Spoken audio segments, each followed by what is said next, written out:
এখন পর্যন্ত 10 জন সাক্ষীর সাক্ষ্য গ্রহণ করা হয়েছে। বাকি সাক্ষীর সাক্ষ্য গ্রহণ আদালত 1:30টার সময় আবার তার আসন গ্রহণ করিলে যথারীতি আইন অনুযায়ী রেকর্ড করার জন্য পরবর্তী কার্যক্রম চালাইবেন এবং আমরা প্রস্তুত আছি।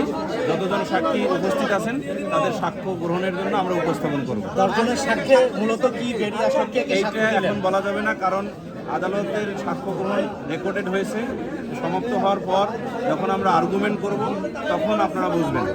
তার আগে আসলে এখন বলার এটা সময় না। আচ্ছা, উল্লেখযোগ্য যে কয়েকজন, হ্যাঁ, রামিসা আক্তারের বাবা, মা, বোন রাইসা আক্তার এবং যিনি ভিডিও করেছেন রাজু নামে একজন উইটনেস, এই ঘটনার এই ডোর লকের ভাঙা অংশ, গোল অংশ দিয়ে যেটা রুম দেখা গিয়েছে, সেখানে 2 নম্বর আসামির উপস্থিতি এবং তার দরজা না খোলার যে অবস্থা, সেই ঘটনার ভিডিও তিনি ধারণ করেছিলেন এবং আইওকে তিনি সেই ভিডিও সরবরাহ করেছেন, সেইটুকু তিনি বলেছেন। এটা এই কয়েকজনের সাক্ষ্য আমার কাছে উল্লেখযোগ্য মনে হয়েছে।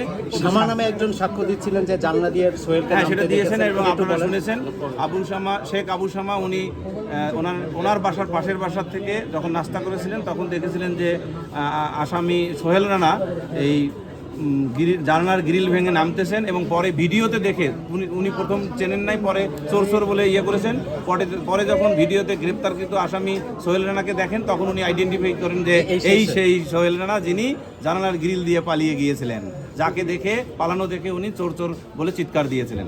আপাতত এইটুকু। ধন্যবাদ।